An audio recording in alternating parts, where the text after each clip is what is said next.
Ndimuhiga uhiga imiga akayigura mwene ka Kalisa kadasinda negaserere ka Rusine wasaga na sekuru Rudasingwa mwene Nkubita y'imanzi yabanzaga ku rugamba kandi agatahana itsinzi. Naho rero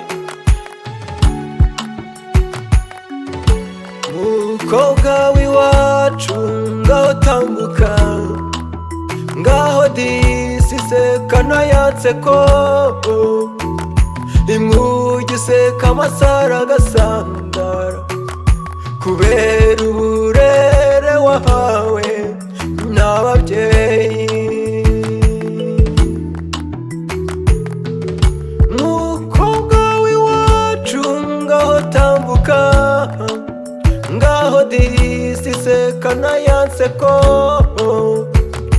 impugi seka amasara agasandara, kubera uburere wahawe n'ababyeyi. Cyongwino tambuka, ngaho disi bakurebe, mwiza we mukobwa wo mu Nyambo.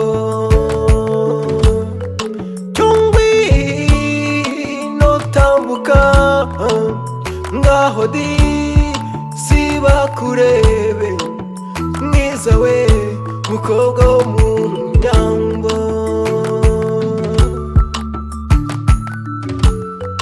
Nyambo w'iwacu egamahite, mwiza we ruhanga ruharaza ubuhanga, yahangaye umutima wanjye, ngaho disi tambuka,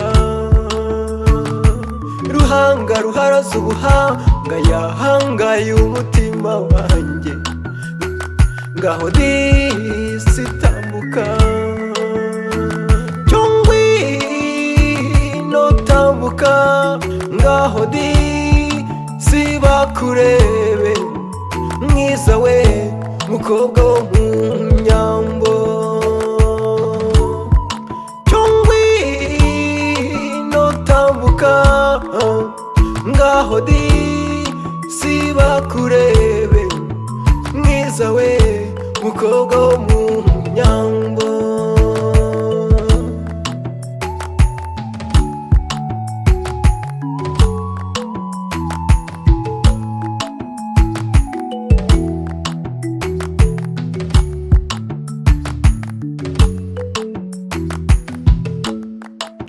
Mwari w'urwa Gasabo urabahiga,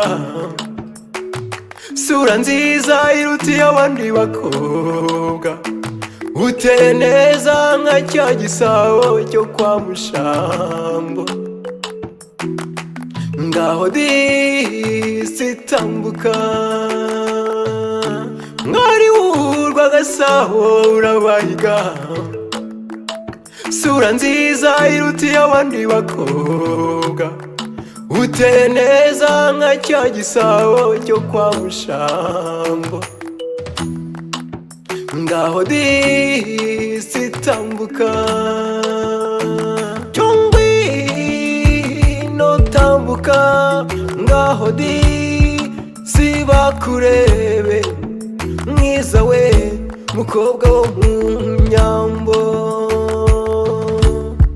Cyongwino tambuka, ngaho disi bakurebe, mwiza we mukobwa wo mu Nyambo.